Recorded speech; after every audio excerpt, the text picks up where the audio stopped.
Hello, Steve White, Checkpoint 89 for Steve Arts 89. Well, I've sort of been talking about my experiences meeting the Star Trek actors over the years and that because I've just had a lot of opportunities in Melbourne because I've had a lot of conventions over the years. And one of my favourite actors to meet, of course, was George Takei. Um, I had missed him because he went to, I think, New Zealand a few years before, and I was really bitter because I just wasn't going to visit. I wasn't going to travel to New Zealand, and I had found out about it really, really late. It was like a week beforehand. I'm like, I can't do it. I can't do it. Damn, I want to meet him, but I can't do it. So I didn't. But then he came to Melbourne a few years later, and I was actually in Sydney for, I think, Mardi Gras or something. Could have been Mardi Gras because he would have done something for Mardi Gras. I must have been there for something else. And I found out that George was at, I think it was Supernova? Yeah, Supernova. I don't know what year it was. So he was at Supernova, and I found out when I was in Sydney that he was there on the weekend. I'm like, oh God, what do I do? I'm like, okay, I'm gonna have to cut my stay in Sydney short. I'll do Saturday night, and I'll fly out Saturday night, so I'm there Sunday morning, or I'll leave very early Sunday morning so I can go to the convention. And I just got there just in time to see him talk, and just in time to get into the convention and everything. And it was a real struggle. It was last minute, but I made it. I saw him. Michelle was there as well, so I got to talk to her again. I had a very nice moment with her, a little private moment where I got to chat to her, and that was really great.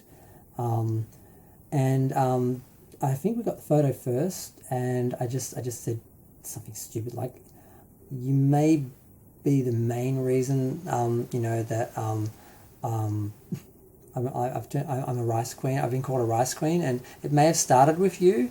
It was either you or Garrett Wang, I'm not sure, but you were the first sort of, Asian representation that I ever really saw a lot of on TV. And, I just sort of, I'm sure it said something reasonably clever that I'd thought of, something along the lines of that though. And he was very nice. We, got a photo, and, he's been doing this for a long time. He's very, handles people very well. He knows how to answer questions and make people feel important. He's just very, very good in person. He did a Q&A, did a talk.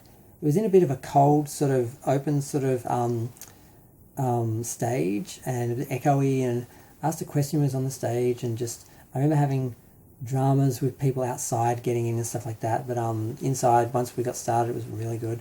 And later when I was getting the autographs, I wanted to ask him a question, because I felt bad because when he came out, I had not long read his book, and I really resented him for being in the closet and staying in the closet when he wrote his autobiography. I felt like I'd been betrayed because I read this book about this actor, and I felt like I knew who this guy was. And then he comes out, and I'm like, I just felt betrayed. I sent him an email saying, because back in the day, and I said, I really don't understand why you stayed in the closet. You're a member of the Star Trek family. It's got to be one of the most accepting and tolerant groups. How could you not come out?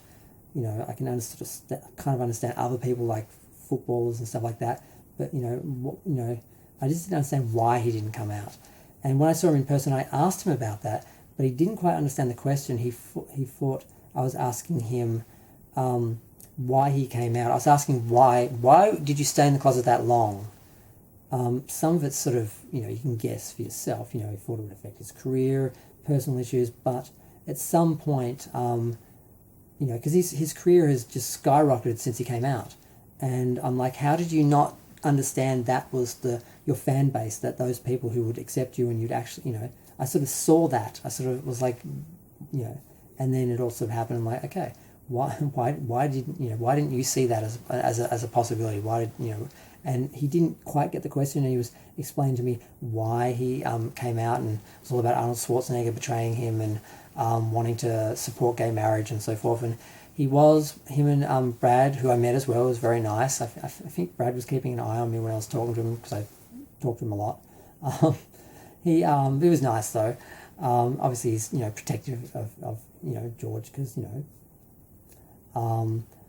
their partners and everything, and it was really nice. It's not just that I'm meeting George Takei, I'm also meeting because they were the first people to have their marriage when you register for it. They were the first people to register in like California or Los Angeles or wherever it was when it was legalized. So they weren't the first married after it was legalized, but they were the first registered in like the state. And just to meet a gay couple that was married was something really special, because at that time, there it wasn't legal in Australia, and I'd never met a married gay couple. So it's really great to meet them, nice to meet them. I wish he'd been able to answer my actual question, because he was going into all this detail, and I'm like, damn, I actually know this answer. I haven't heard in this much detail from him personally. I was just sort of looking at him, just listening, like, do I interrupt him? No, just shut up and listen. So I just listened. But it was great meeting him, and I got to see him again because he did a talking event here in Australia, and I didn't really get to meet him, and there's a whole other story about that whole thing. But yeah, it was great meeting him the first time. And yeah, I'm going to go. Feel free to share, like, comment, subscribe. Let me know what you think. Thanks, bye.